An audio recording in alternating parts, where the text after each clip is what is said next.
Well, one thing that's occurred to me lately is I was at a session at the Pacific APA, and Leslie Francis, who was giving the presidential address, was arguing against applied ethics.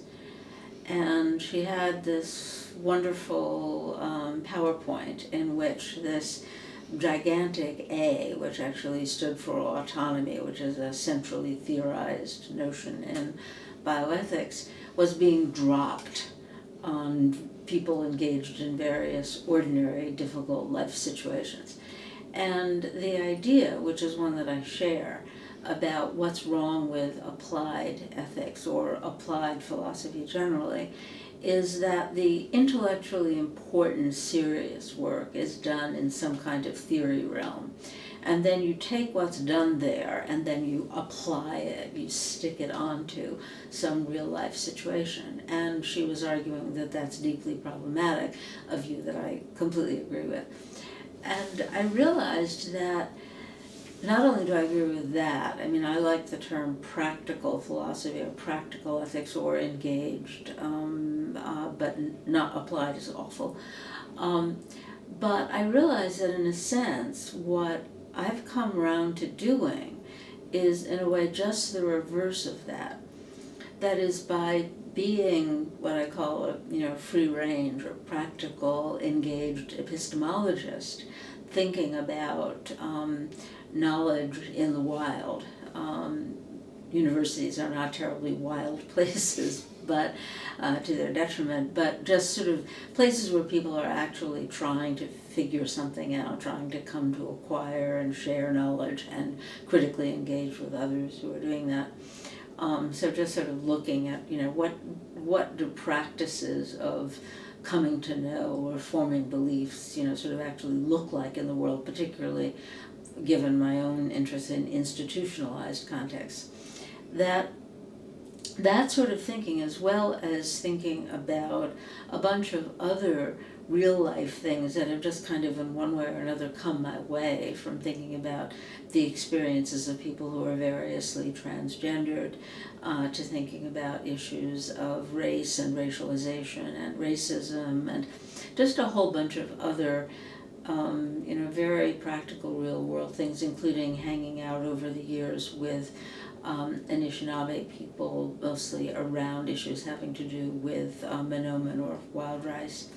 That all of that very practical, engaged stuff, I'm now coming back and I can, as it were, apply it, that is, sort of flop it down on top of very core, very abstract philosophical problems.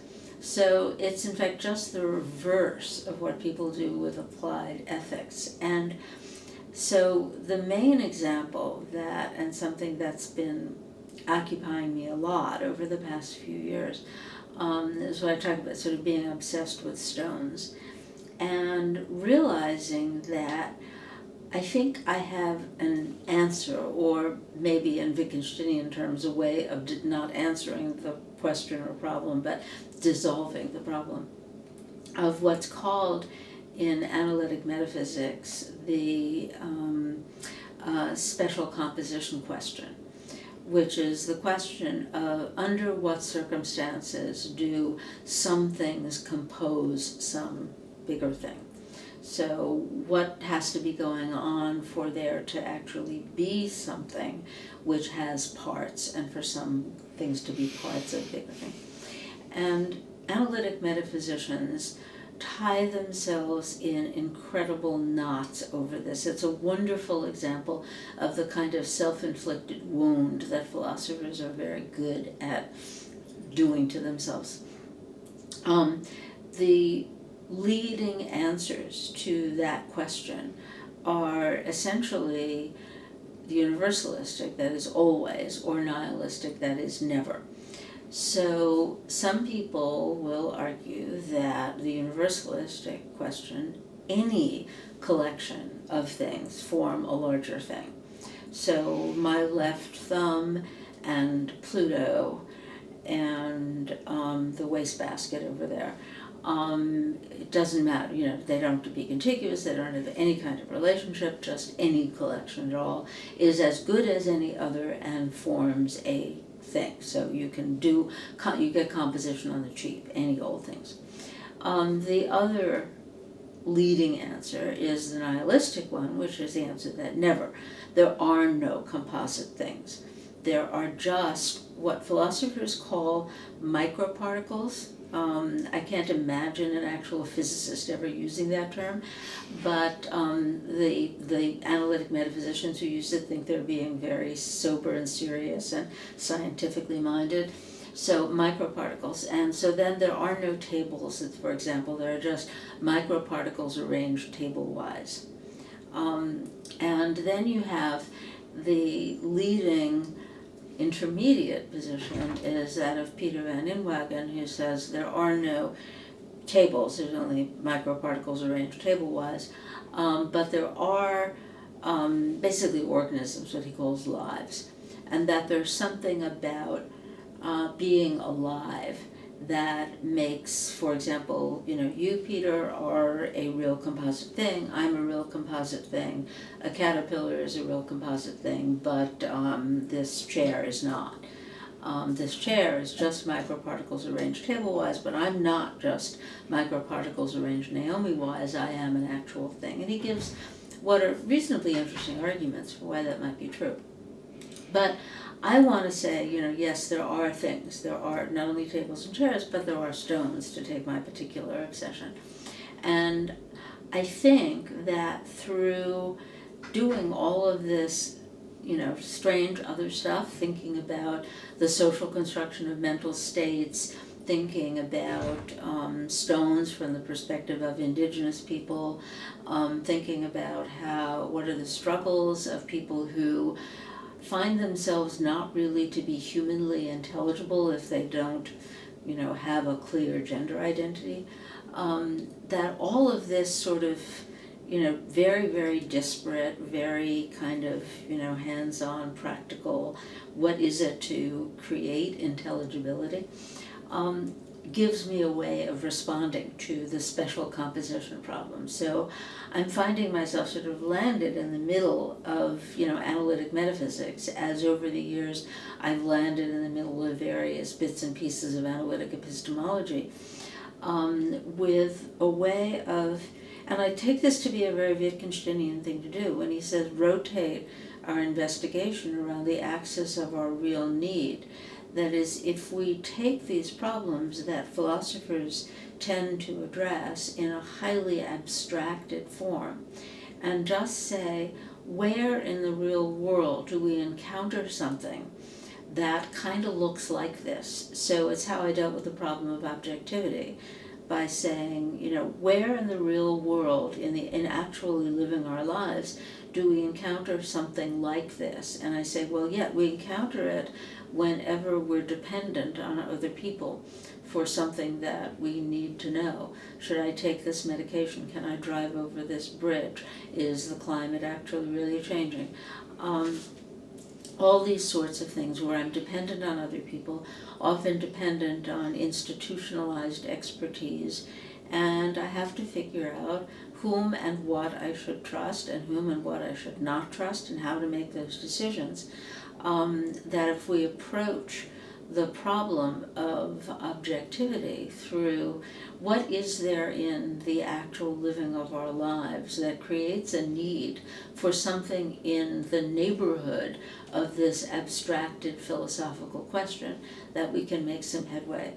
And so I've come to this position of thinking I have something to say about the analytic metaphysics question, the special composition question, which is in one sense about as abstract as you can get by dropping real life on top of it, and bits and pieces and different parts of real life, and saying, actually I think I can come to some answer to that, and it's got something to do with notions of narrative and salience and having or being a story, with being in relationship and so on. So I can give this sort of long, account of what I think, an answer to what's the way I put it is, if I've got a stone in one hand and a pile of sand in the other, I think there's an important ontological difference between how thingy, so it turns out that being a thing, as opposed to being a random assortment of jumble or a heap, is not yes or no, but it's a matter of degree, and it's essentially vague. And so I've got an answer, is vagueness merely semantic? Is it just our language that's vague and reality is always precise? Say no, reality is completely vague. We can make our language precise if we have need to, another Wittgensteinian point, but reality as it is vague. So I have all of these positions in the arena of analytic metaphysics that kind of fall out of the way that I think about, actual stuff in the world. So the special composition question, one way of putting it, is how can I make out a principal difference between pile of sand in one hand and the stone in the other? And I think I can, although it's not a sharp difference. It's a difference of degree, but it's not nonetheless a really important one. So that's the kind of stuff I've been thinking about. Thanks.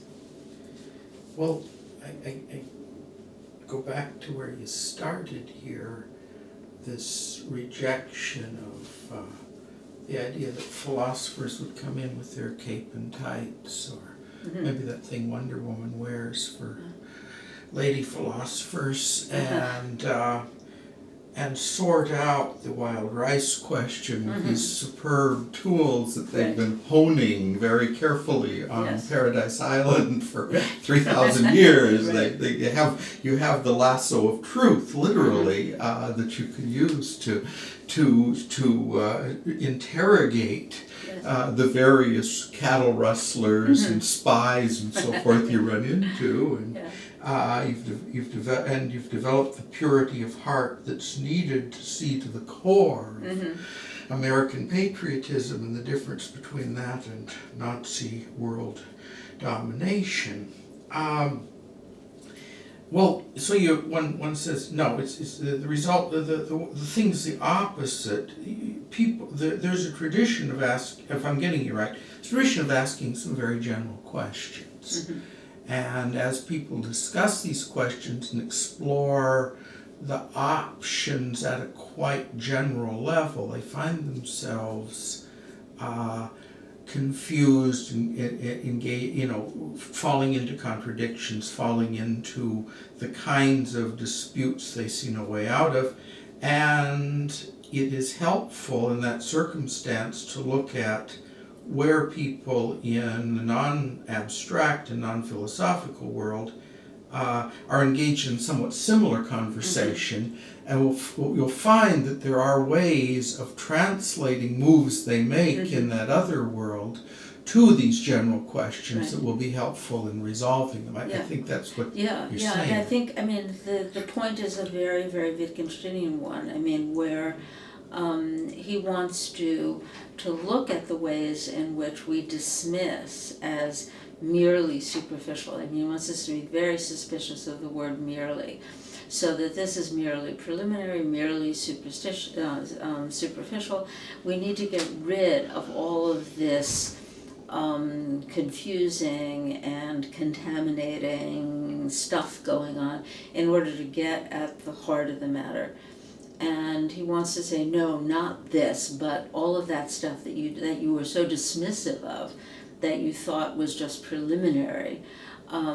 There's when he talks about the decisive move in the conjuring trick. That is that before we think we've done anything, we've sort of, made the fatal move.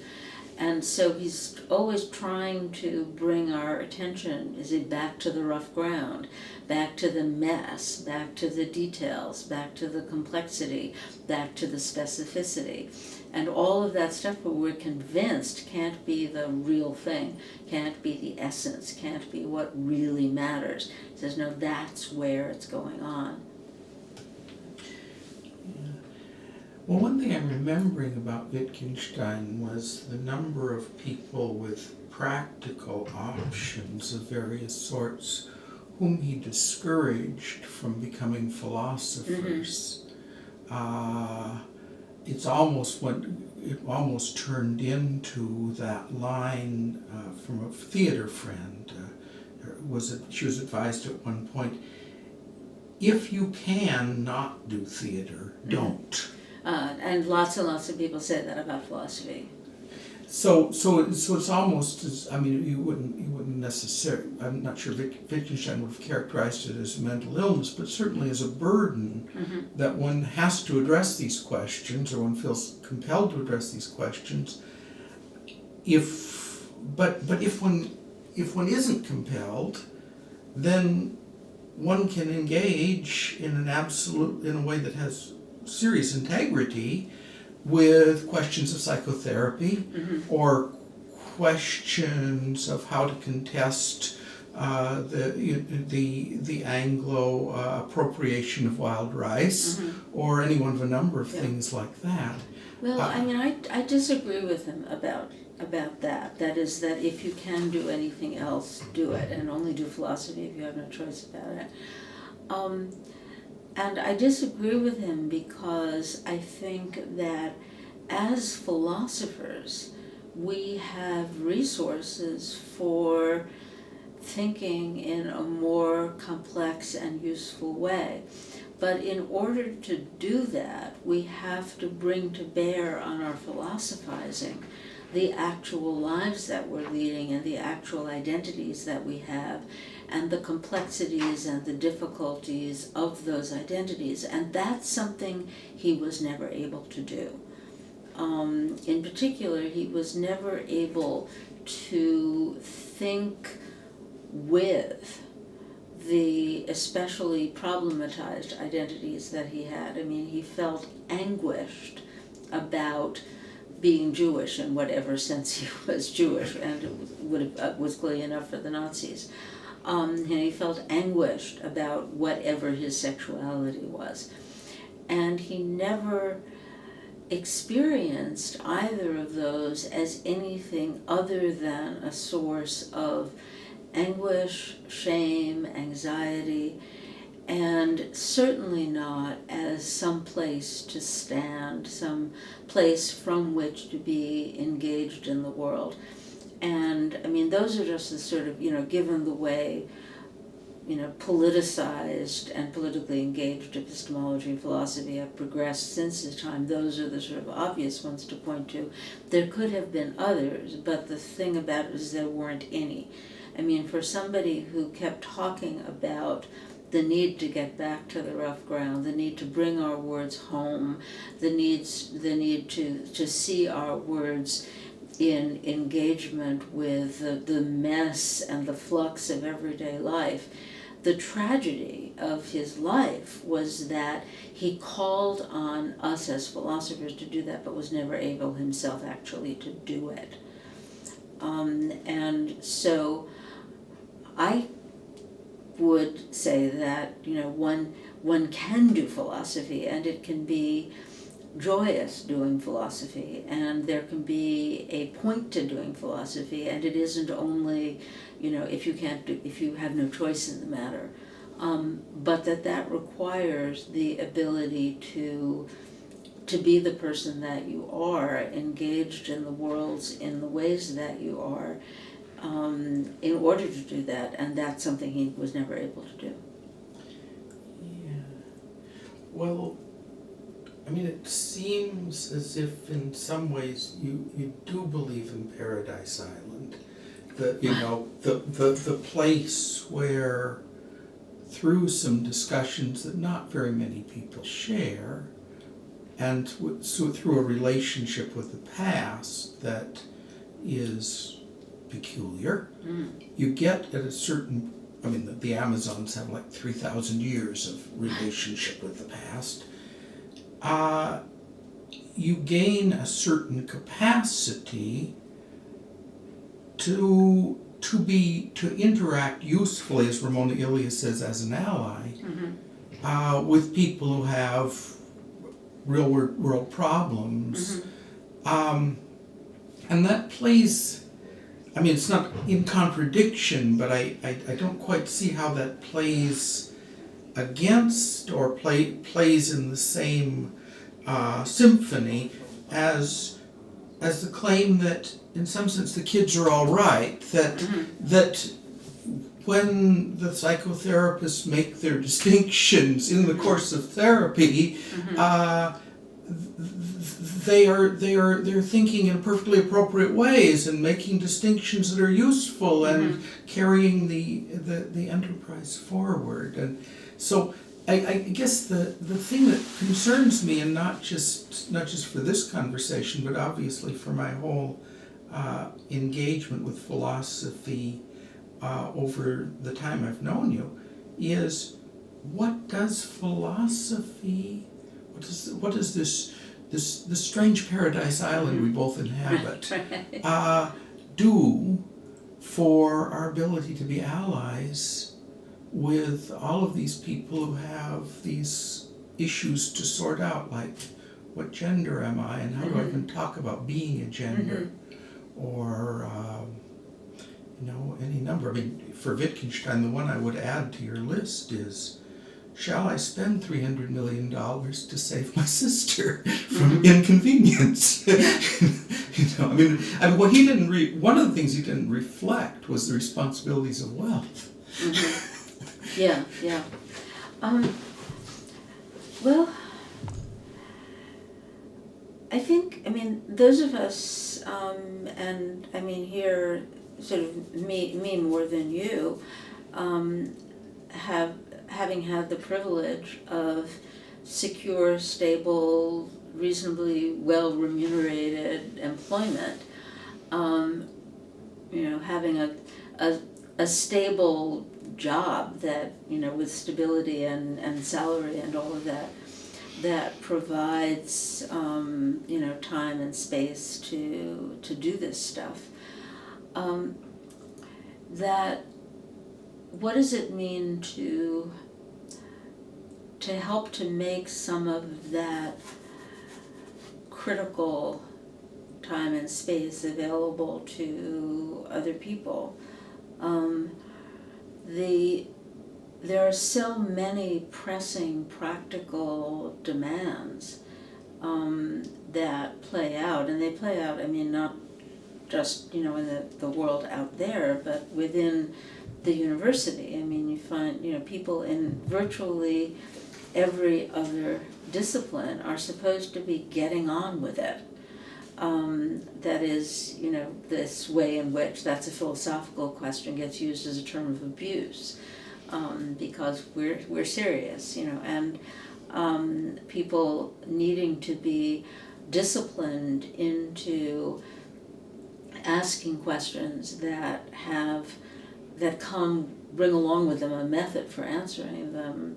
Maybe even as you're beginning to ask the question, you have to frame it into a proper disciplinary question, because maybe you need to get funding in order to go about trying to answer your question, and you're expected to be able to answer it. And then, outside of the university, all of the sort of practical keeping body and soul together demands that people have, including, if people are wrestling with gender, just the practicalities of being intelligible enough to move around in the world with some relative degree of safety.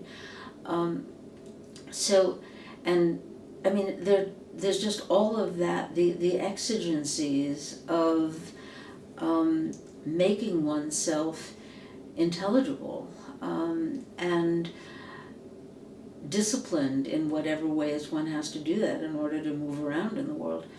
And that what we can bring as philosophers is try to help people have a more or less respectable space within which to be relatively undisciplined, to ask those improper questions that don't come with methods, that are not going to be able to be answered, to do something other than just push them away and bury them. So to be just relatively undisciplined and more deeply critical than their everyday, well-disciplined lives are allowing them to be, and so on. So to just help people create that space and to do it, I mean, in a way that has just enough respectability around that to allow people to get away with something that would otherwise seem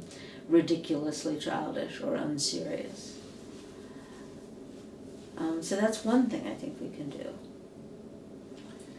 You know, hold open a space for asking questions. I mean, right now the university is going through this thing with, we're supposed to come up with grand challenges and, you know, be involved in addressing these grand challenges. And some of the particular articulations of them I think are exciting, and there's certainly, the questions really are important questions, but I submitted a proposal for what I call the MetaGrand challenge, which was to create contexts for holding open questions and for asking, who are we becoming, we the university, who are we becoming as we try to address these questions? With whom are we engaging? Who trusts what we come up with? Who doesn't trust what we come up with? With whom do we need to be, from whom do we need to be learning? With whom do we need to be engaging? If we're really going to be doing this in some way that isn't just, you know, where the smart people trust us. And that with everything that we're doing, we're helping to create this thing, the 21st century public research university. And we don't know what that is, and we shouldn't pretend we know what that is. One of the things that I'm actually hoping to be able to think about more is something I call combating the global excellence pandemic. This way in which, academics, universities, departments, individual professors are supposed to be excellent in some generic way. I mean, I was recently asked, the request came through Elsevier, this sort of publisher of wildly expensive journals, and they were working with the Times of London Higher Education Supplement or something, that apparently at some regular intervals they create a list of the top 15 universities in the world. And I was being asked, as somebody who had published, I don't know how they chose who they were asking, but anyway, I was one of the people who was being asked to engage in this ranking exercise for the top 15 research universities in the world. And I wrote back and said, no way in the world would I engage in this. This was a pernicious exercise that was having a horrible effect on universities around the world. And I know a little bit about universities in Africa where this is having a particularly pernicious effect. And I quoted an African scholar,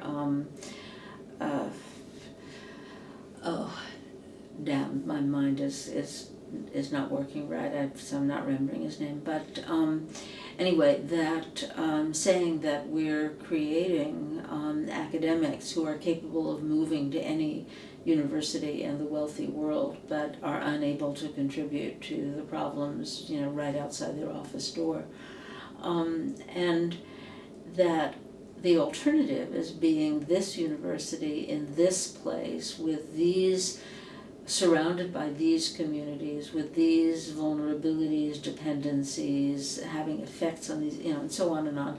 And what does it mean to be this university here? And with whatever particular relationships people here have with places elsewhere. So I don't mean that only engaging with one's own locality, but taking these as actual relationships and not just, there's an interesting problem over there, let's drop in and scarf up some data and go out and tell them what's going on there. So this notion, this what I call the global excellence pandemic, I think is horribly destructive. One university that I think of as a paradigm of resisting this is actually Michigan State.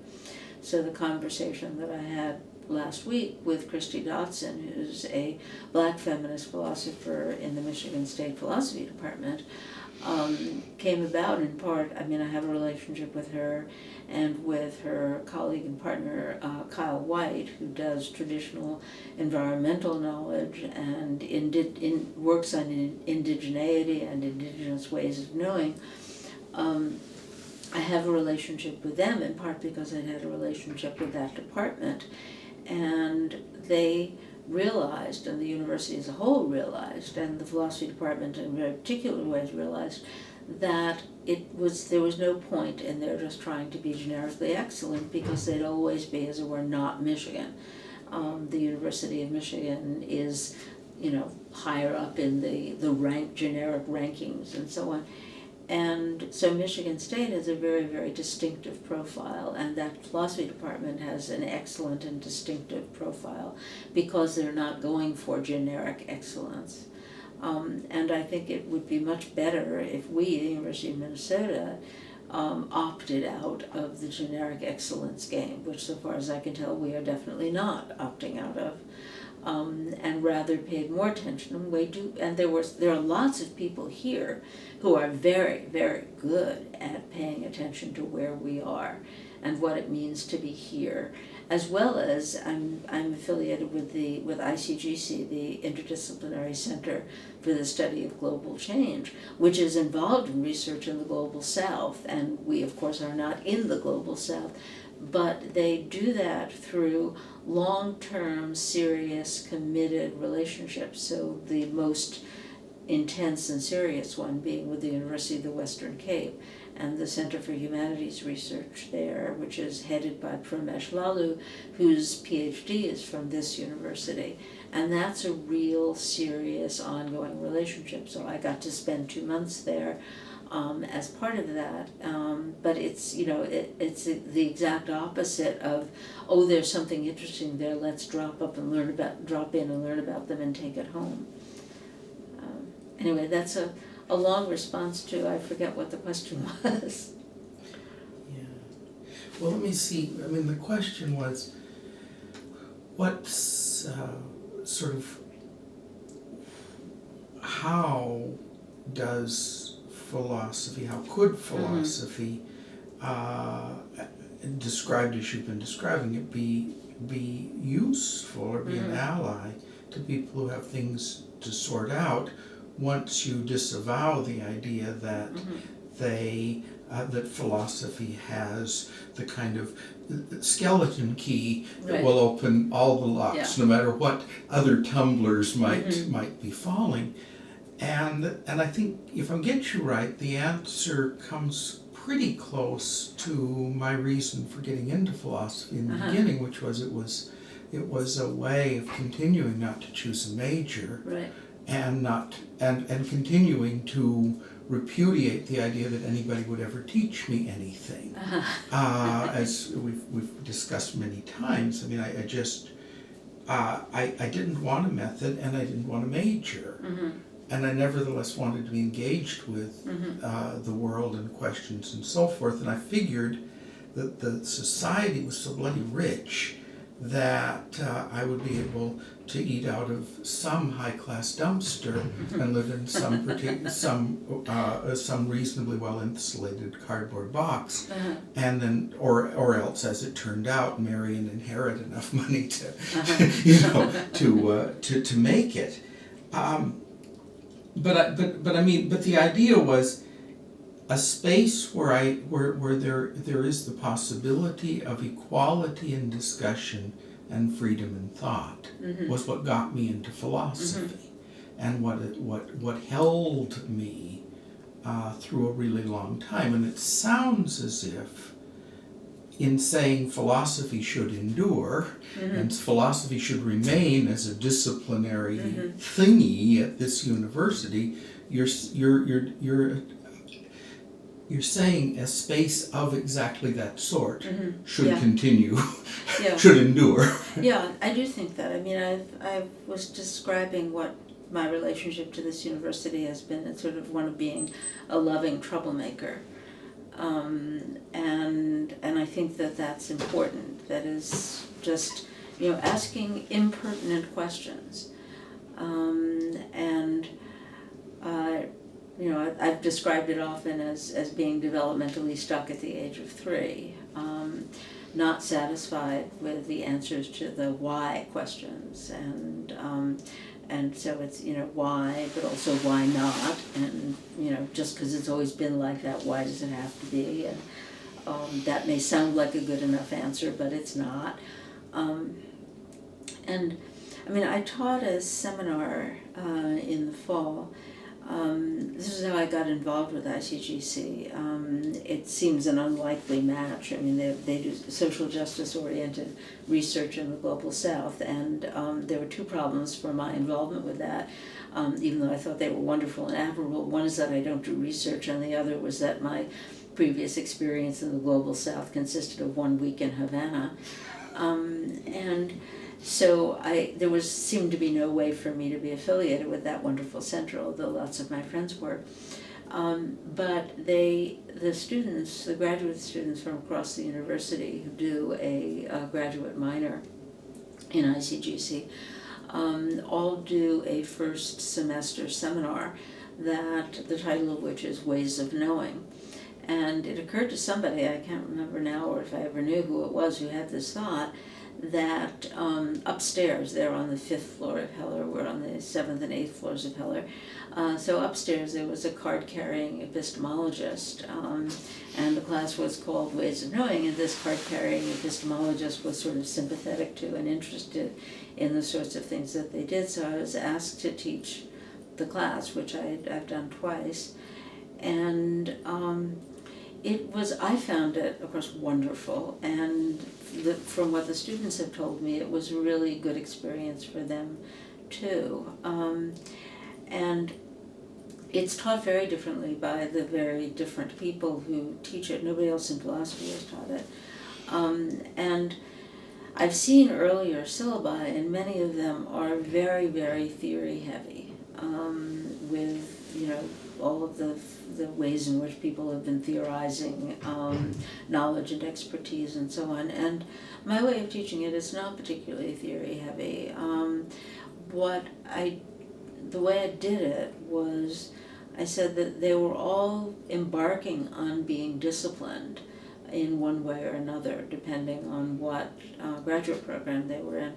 And they were going to be learning, research methods and all of this sort of stuff. And that the point of being disciplined, however they were being disciplined, was to make the work that they were going to do trustworthy in the eyes of people in that discipline, so that their work would be taken seriously, they would, might get a job or get tenured on the basis of it, but more importantly, their work would be cited and used by others, primarily in that discipline, in large part because they had been properly disciplined, that is, they were using the right research methods, the right tools, and so on. So through being socialized into whatever discipline they were in, they were going to be producing work that would be regarded as trustworthy by others in that discipline.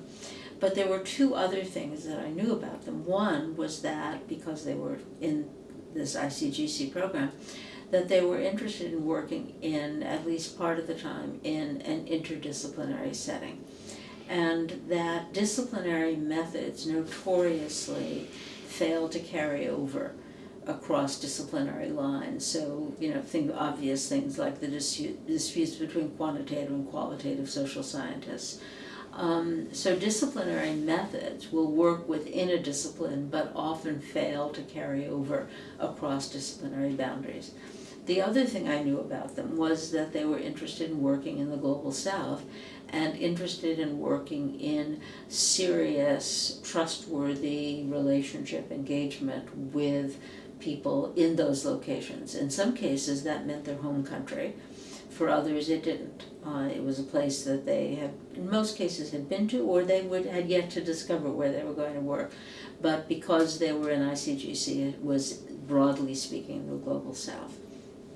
And the other thing I knew was that what counted as being trustworthy in the wealthy Northern Academy was not the same thing as what it was required to be trustworthy with people, academics or non-academics, in the Global South. and that being trustworthy in one of these locations often was not just not the same thing as being trustworthy in another, but that they pulled in opposite directions. So I said, you're starting out your graduate work, and you're going to, I promise you, you're going to encounter these tensions. The ones between disciplinary and interdisciplinary, and the ones between University of Minnesota, world of the academy, and wherever you're going to be working with, whatever communities you're going to be working with in wherever it's going to be in the global south. And that the point is not to resolve these tensions. If you think you've resolved them, you're in big trouble. The point is to acknowledge them and to learn how to live responsibly with them. And so that was how the seminar was organized, and we read things that were related to this, and I brought in people that I knew, faculty members and community people who I knew worked with, experienced these tensions in their own work and their lives. And it was really quite wonderful. And so what I wanted to do was to provide, in the context of, this is a seminar they had to take. It was a required part of their graduate program.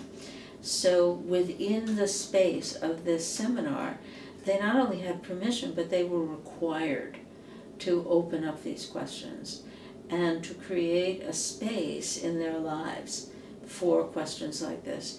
And their final assignment was to write a letter to themselves 10 years down in the future.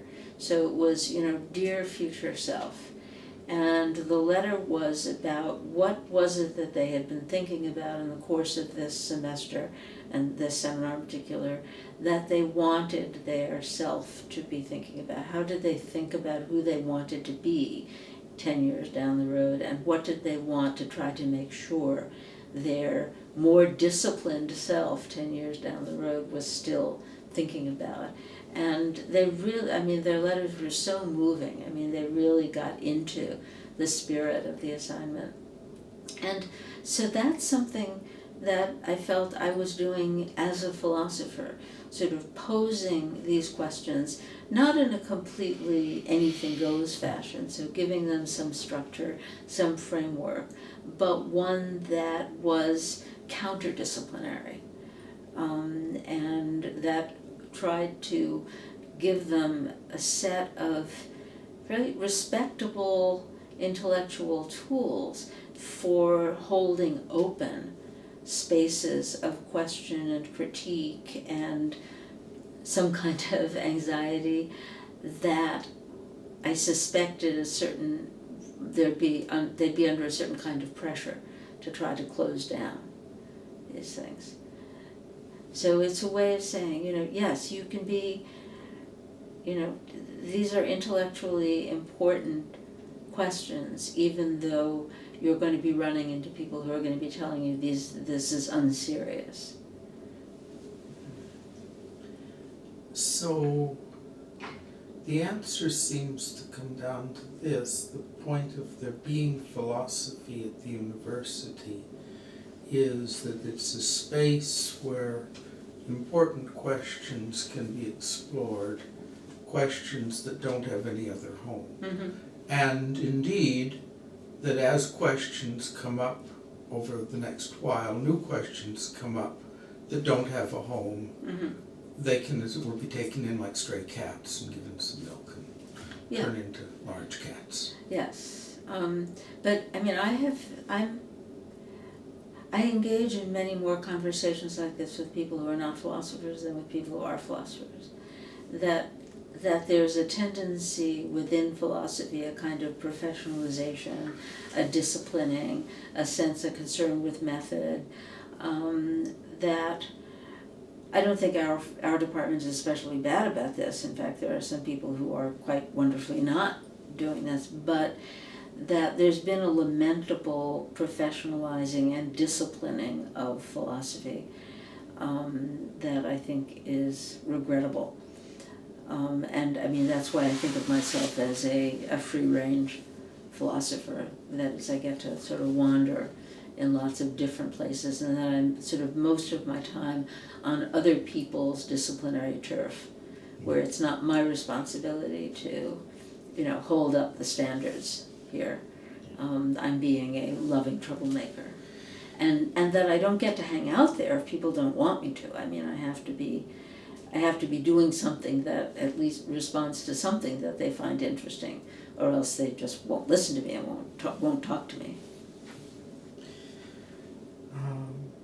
This push to normalization, I mean, in the Jewish tradition, it's the push to be like all the nations. Mm-hmm. Keep running into it. I remember when I argued for a local institution that they needed to be rooted here, and they needed to have an identity, and they'd never be anything but a second-rate competitor to any of the institutions that they saw themselves as competing with, as long as they competed.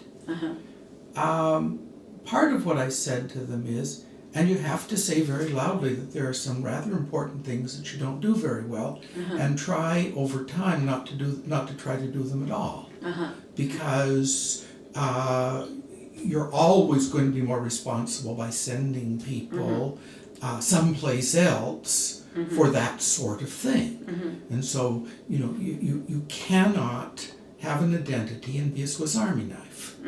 Or a full service, all of the little Econo foods around the world, around Minnesota, which do hardware and clothing and groceries and produce, do them pretty badly, and there's no way around that. Yeah.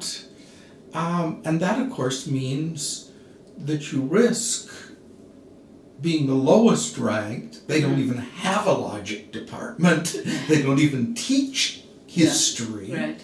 As opposed to saying, well, they have a respectable little logic thing and a respectable little history thing, and they have some concentration in ethics. But you can't do that and dig in deep enough. So I felt that at the departmental level, that they were to respond to this claim to have an identity, this call to have an identity, was to give up, was to take a huge risk. And at a departmental level, I think they didn't have the guts. And I recognize the problem because, part of how Michigan State gets to be Michigan State is that the University of Michigan is there being the University of Michigan. And we have the problem of being both. And we are the only PhD granting institution in the state. And we do take on the obligation of providing a, reasonably well-rounded education, not just meaning in philosophy, but in sort of everything, for students who come here. And so I think that there's something very interesting and laudable and wonderful about saying, here are the things that we do, and all of this other stuff, it's not that it's not important, but we don't do it. That there's a sense in which, for some, we don't have that luxury. And so I think we need to be striking some kind of balance between, in a sense, we have the description of sort of doing it all. And we also, when it comes to the university as a whole, it's actually one of the things that's unusual and distinctive about us, and this is kind of a paradox, that we're unusual and distinctive in the fact that if such a thing can be at a university, we pretty much we like to have it here. And we're different from other universities in just that respect. It is, for example, quite unusual to have a College of Agriculture and a medical school together at the same, in the same place. And that because we have that, unusually expansive definition of us as an institution, that makes us distinctive and different. So that's deeply paradoxical. But I think it's something that we need to seize on. So we need to say, what is it that can happen at an institution that has a College of Agriculture and a medical school that can't happen at an institution that doesn't have both of them. So rather than say we need to jettison one or the other of those in order to be more particular and more distinctive, we need to see that comprehensiveness as a form of distinctiveness. And also that we're in the major metropolitan area for quite some distance around, which is again relatively unusual for flagship institutions. So we need to recognize our inability to overly specialize as a form of distinctiveness. Well, that addresses, this all addresses the issue of universities sort of becoming as peculiar as they natively are or natively can be. And then there's this issue of individual scholars becoming as peculiar as they natively can be. I ran into a funny argument at the last place I taught. I've been thinking about it ever since.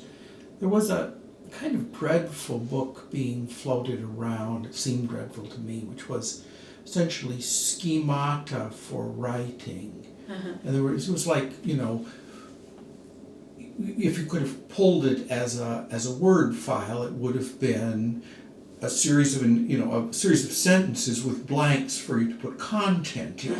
So if you're writing an epistemology for paper, for example, here's the first sentence you have to write, and then you have to say something about your project. Well, you think that through, and then you say what you're going to accomplish and so forth. Yeah. And of course, when this was presented to the faculty there were all sorts of and there's all sorts of unease, and someone said, well, wait a minute. We naturally do this. We've had very good educations. Either we do this or we do something better. But anybody from outside of our class, from outside of the game, is going to screw up precisely because they don't know that a safe way to write an epistemology paper is to start with this sentence, to have this structure, and to fill in these blanks. And so when one pushes in the direction of inclusion, one very often pushes in the direction of regimentation, precisely because the idea is, well, this may not be the ideal way to do it, but this is a way to do it that will be respected. This is the sort of thing that will get your foot in the door, and then of course, or your foot on the ladder, and then you climb up, and at a certain point you get tenure. Well, then you can do, tattoos or something. But as we all know, one of the problems with that is that by the time you've climbed enough rungs, by being conventional, you kind of you forget what that idea was that was kind of peculiar before you got onto the ladder. So I mean, this whole matter, this sort of opening the heart of the university to new people, the problem of how actually to bring people in without regimenting everything that's new out of them, seemed to me, it seemed to be very clear on that, and I'm wondering if this is a matter you've thought about. I think it must be. Yeah, I've thought about it a lot.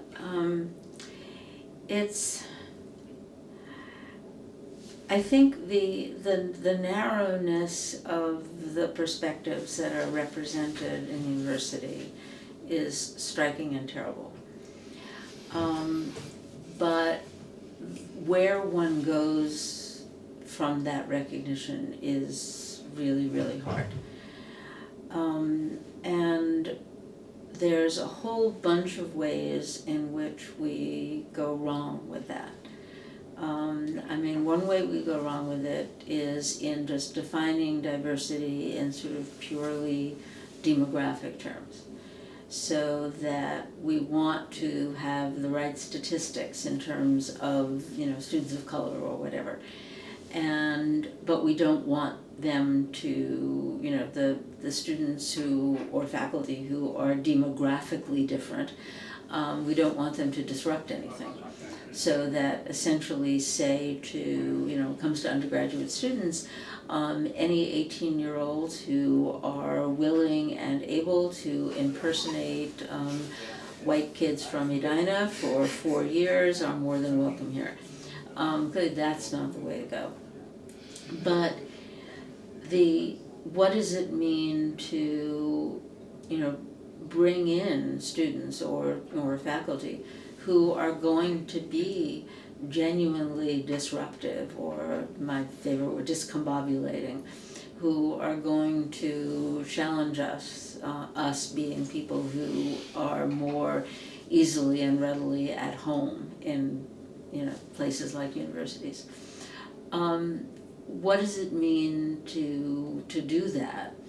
And one way that I've often put this is a word that usually gets used. It gets used, for example, in the context of how we should be transforming our syllabi. And one way it would be put is to, what can you do with your syllabus in order to incorporate more diverse perspectives from, people of color, poor working class people, non-Western people, and so on. So the word that gets used is incorporate. And it's exactly the right word for what we too often do. And it's right because it's creepy and terrible. What I literally incorporate is food. And what that means I do is I take something which has its own structural integrity. It was, since I'm an omnivore, so it might have been an animal. If it's not an animal, it was a plant. But it has integrity as the organism that it was. And I put it into my mouth and I immediately attempt to break it down. So I chew it and my saliva goes to work on it, and then further down my other, digestive, juices and stuff. And what I'm doing, as an organism, what I'm doing to it is I'm breaking down its structural integrity in order to reduce it to its component amino acids, which I then incorporate into me, and it becomes some combination of my bulk and my strength. And so I turn it into me, and anything that resists being turned into me is literally shit. And that's what, in its literal meaning, what incorporation is about. And too often that carries over into what we're doing when we're, incorporating diverse perspectives into our syllabi. So, and universities are very, very good at doing that. We can incorporate virtually anything by turning it into us, by finding what we find valuable in it and processing it so that we then get to burnish our own, reputations and our own scholarship and our own teaching by finding what we declare to be useful and valuable in these other perspectives. And then if we can't do that with it, then it's shit. And I worry, obviously, about our talent for doing that. I also worry about the ways in which many people from diverse perspectives, whether these are in various indigenous perspectives or lesbian separatist perspectives, they don't want to be taken up. They don't want to be part of our conversations. They maybe don't even want us to learn from them, however respectfully we might take ourselves to be doing that. That is, they're up to whatever they are up to, and universities are not places they want to be, are not places they especially want to engage with.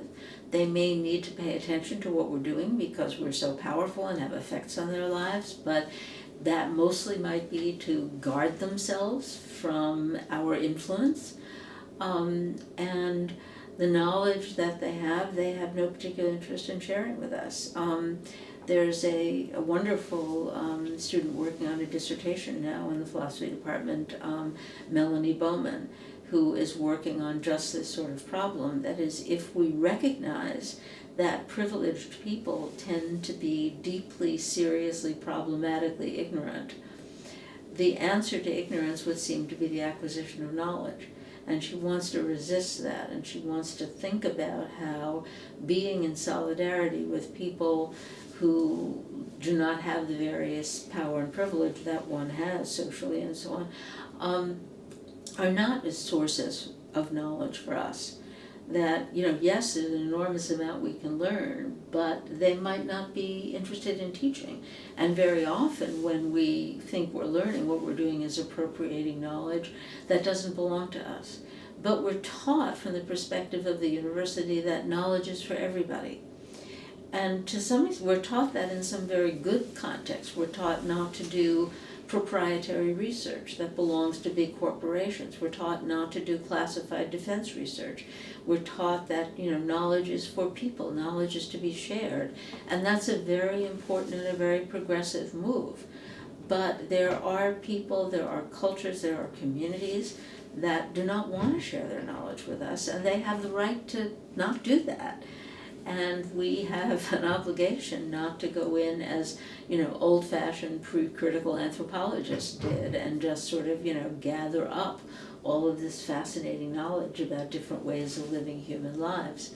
So these are really, really complicated questions. And to some extent, we need to be open to, students in particular from various, non-privileged, non-white Christian, economically advantaged backgrounds or whatever, who want to come to the university to acquire a set of skills that they think of as like a second language, that they think of as practically useful and existing alongside, but not in deeply interwoven relationship with the ways of knowing that they learned in their home communities.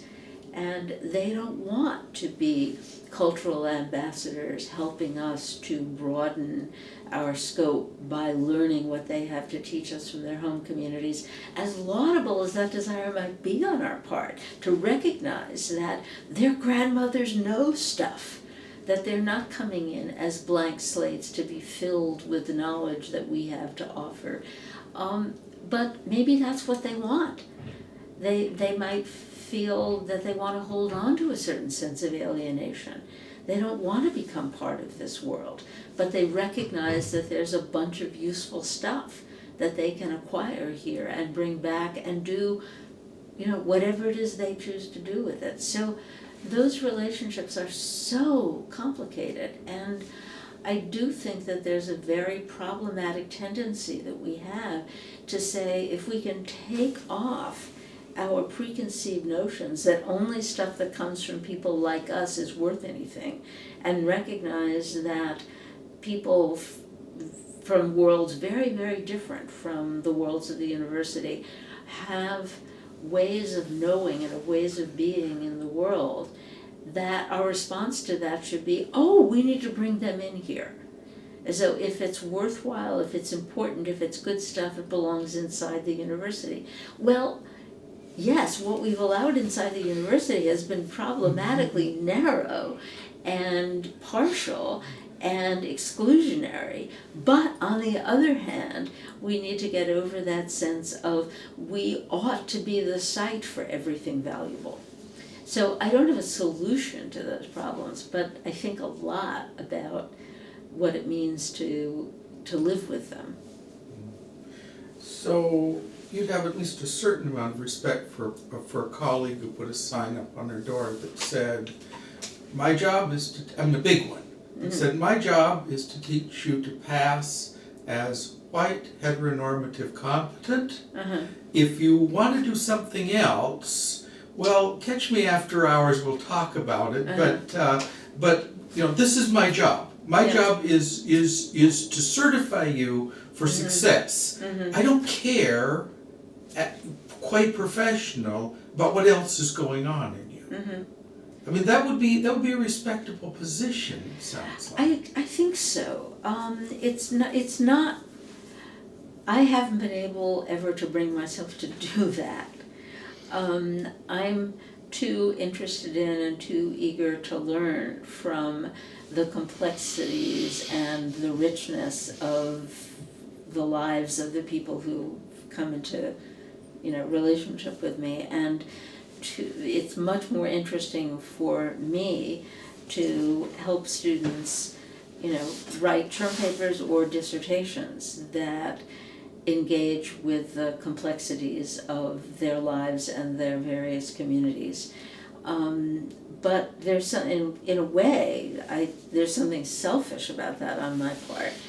And it's so much more interesting for me to engage with students who are bringing all of that stuff into the work that they do.